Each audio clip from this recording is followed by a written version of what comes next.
महापुरुषों की वाणी का, जिनके एक एक शब्द सुनने मात्र से संसार से बचने का, संसार से तरने का, भगवत प्राप्ति का उत्साह आ जाता है। आज परम पावन श्री गंगा जी की महिमा का वर्णन करते हैं कि गतिम चिंतयताम विप्रास्तूर्णम सामान्य जन्मनाम स्त्री पुंसाम क्षणाद्यस्मात् गंगा पापम व्यपोहति गंगेति स्मरणादेव क्षयं याति च पातकम् कीर्तनात् पापानि दशान् गुरुकल्मषम् स्नात् पानात् जाह्नव्यां पितॄणां तर्पणास्तथा महापातक वृंदानि क्षयं यान्ति दिने दिने अग्निना दह्यते तूलं तृणं शुष्कं क्षणाद् यथा तथा गंगा जलम विस्पर्शात् पुंसां पापं दहेत् क्षणं गंगा गंगेति यो ब्रूयात् योजनानां सतैरपि मुच्यते सर्व पापेभ्यो विष्णुलोकम् सगच्छति अंधाश्च पंगवस्ते च वृथा भव समुद्भवाः। गंगा जी सीधे भगवत धाम भेजती, देखो भेज दिया भगवत धाम। जब से हमारी स्मृति हुई भगवत स्मृति, जब से स्मृति जागृत हुई तो गंगा जी में ही, गंगा जी सदैव मां की तरह, कई कई दिन भोजन न मिलने पर गंगा जल पीते तो जैसे मां के दुग्ध से संपूर्ण पुष्टता होती, ऐसे गंगा जल से पुष्टता होती। प्रायः गंगा जल में 4 बजे खड़े हो गए तो जब सूर्य उदय हुआ तब हटे। कई बार मन भय दिखाता, कहीं मगरमच्छ, कहीं ऐसा कोई जीव, लगता मगरमच्छ भी तो मेरी मां की सवारी है, क्या करेगा। बिल्कुल मातृभाव गंगा जी से यहां तक खड़े होकर जल, बहुत गंगा जी की अपार कृपा।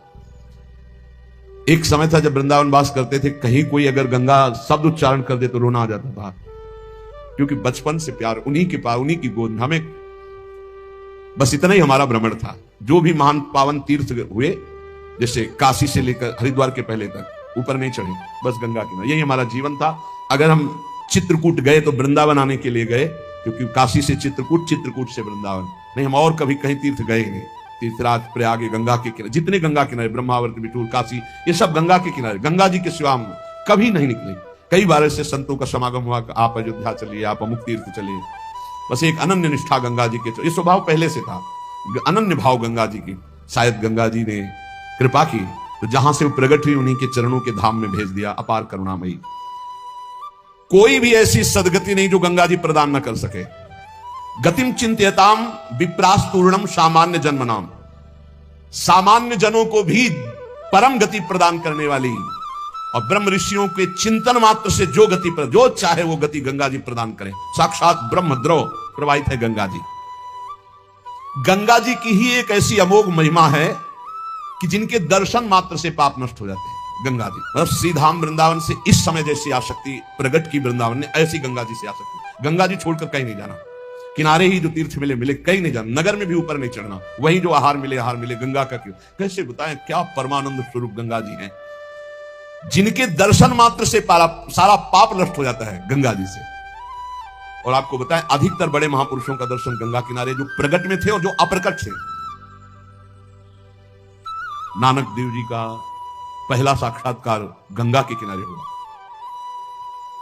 वृंदावन पावन पुलिन, ये सब गंगा की रेती पे।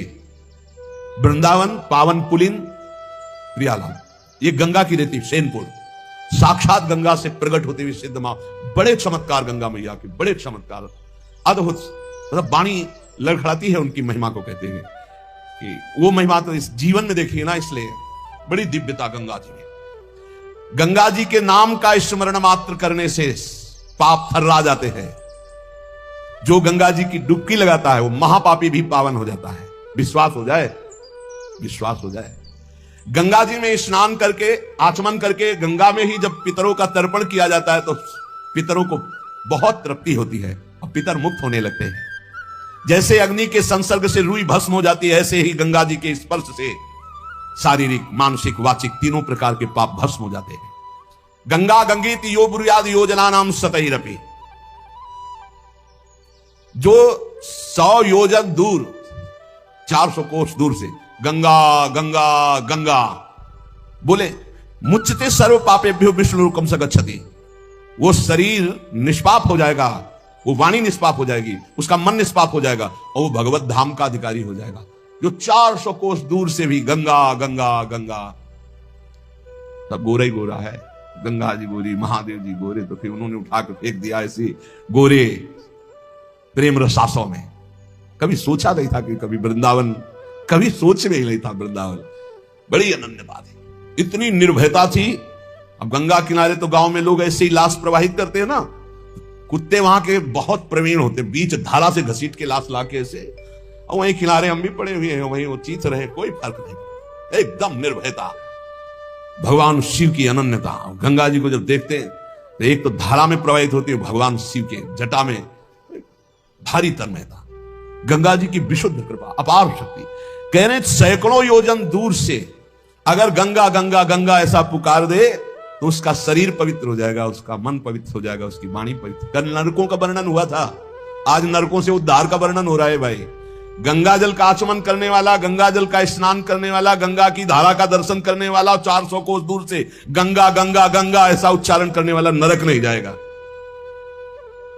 कल जब नरकों का वर्णन हुआ था तो कई लोगों के बातें आई थी कि हमारे 38 के 38 हमारे में लक्षण है, अब क्या होगा। कोई कहता हम में 5 है, कोई कहता हम में 2 है, इसका मतलब नरक जाना पक्का है। तो आज उसकी काट सुन लो। नाम संकीर्तनम यस्य सर्व पाप प्रणाशनम, करना मत अवलो नसानी, अबना न सही हो, पहले नियम लो कि आज के बाद नहीं करेंगे। नाम कर संकीर्तन करो, प्रभु का चरणामृत पियो, कभी अवसर मिले तो गंगा जी के समीप जाके साष्टांग दंडवत करके डुबकी लगाओ, आनंद पूर्वक खड़े होकर कुछ देर नाम जप करो, नरक वरक नहीं मिलेगा, सब बढ़िया मंगल हो जाएगा, पर करना ही पड़ेगा। कह रहे जो गंगा जी में स्नान के लिए कभी नहीं गए, ना गंगा जी का नाम लिया, ना गंगा जी पे श्रद्धा करते हैं, ऐसे लोगों की जीवन में जो आचरण बनते हैं वो बड़े निरर्थक होते हैं और ऐसे लोगों की ही दुर्गति होती है। पर गंगा जी का एक बार का स्नान निष्पाप कर सकता है, पूर्ण विश्वास होना चाहिए। एक बार हरिद्वार में बहुत लोग गंगा स्नान कर रहे थे, पार्वती जी ने कहा कि देखो इन सबका उद्धार पक्का हो गया, क्योंकि हम देवी की महिमा को जानती हैं गंगा की, ये सब स्नान करके, पूर्णिमा का पर्व है, ये स्नान करने पक्का निष्पाप हो गए। महादेव जी ने कहा नहीं नहीं। बोले क्यों प्रभु? बोले इनमें कोई गंगा स्नान कर रहा है, सब पानी में डुबकी लगा के आ रहे हैं, गंगा में थोड़ी लगा। तो प्रभु आप भी एक आश्चर्य में बात करते, सब देखो ना कितने भाव से नहा नहा के आ रहे हैं। बोले अच्छा इनको विश्वास नहीं गंगा जी पे, इसलिए पानी पे डुबकी लगाते हैं, कोई एक होगा जिसे विश्वास होगा। देखो अभी हम परीक्षा करते हैं। रास्ते में बैठ गए तो फिसल के जैसे गिर गए हो, ऐसे वृद्ध का रूप रख के गिरे हुए। अम्बा जी तो नवीन रूप धारण करके बोले जो निकले उससे जो हम कहें सो कहो। तो जो महादेव जी ने सिखाया तो कहते भैया ये हमारे पति देव गिर गए, थोड़ा हाथ सहयोग दीजिए, पकड़ के उठा दीजिए, अकेले उठ नहीं रहे, आप आइए। और जब कोई आने लगे तो कहना निष्पाप पुरुष ही हमारे पति को छू सकता है, अगर पापी छुआ तो भस्म हो जाएगा, बस इतना तुम्हें बोलना है। अब जो निकलते बोले भैया आप गंगा नहा के आ रहे हो? बोले हाँ। तो बोले आप तो निष्पाप हो ही गए, हो गए, हमारे पति फिसल के गिर गए, हमारे पति निष्पाप हैं, और जो निष्पाप पुरुष इनको निकाल सकता है, अगर कोई पापी छू लिया तो भस्म हो जाएगा, आप सहयोग करो। बोले गंगा तो ना क्या है, पर पाप बहुत तो हुए, अगर कहीं पाप नष्ट ना हुए हो तो भस्म ही हो जाएंगे। नहीं, कोई नहीं, किसी की हिम्मत नहीं पड़ी कि महादेव जी को निकलवा दे, क्योंकि जहां ये कहती कि अगर पापी पुरुष, पाप तो हुए हैं यार, पता नहीं गंगा नहाने में नष्ट हुए कि नहीं नष्ट हुए, बेकार को भस्म हो जाए ऐसे। उनमें एक आदमी सरल भाव से गंगा गंगा गंगा माँ गंगे स्नान किया और बोले भैया हमारे पति को निकलवा। बोले अच्छा भैया, लुटा रखा। बोले भैया एक बात सुन लो, हमारे पति निष्पाप हैं, अगर पापी पुरुष छुएगा तो भस्म हो जाएगा। तो भैया आपको विश्वास नहीं, गंगा मैया में स्नान करके आ रहा हूं, अब भी पापी हूं। और तत्काल भगवान बाहर निकाल के जब चला गया तो भगवान शिव ने कहा ये केवल गंगा स्नान करके आया। इसकी अर्थात भाव विद्यते देवा ना पाषाणे ना मूर्तये। यदि हम भगवान के नाम, भगवान के धाम, भगवान के इन पावन तीर्थों पर दृढ़ विश्वास करते तो बहुत जल्दी लाभ प्राप्त होता है। ये विश्वास के लिए सुनाता है शास्त्र, ऋषि मुनि सब, ये विश्वास के लिए सुनाता है। हमें दृढ़ विश्वास कर लेना चाहिए कि अब हमारा कल्याण तो हो ही गया। जैसे गंगा जी क्या है? भगवान श्री कृष्ण का चरणामृत है। गांगम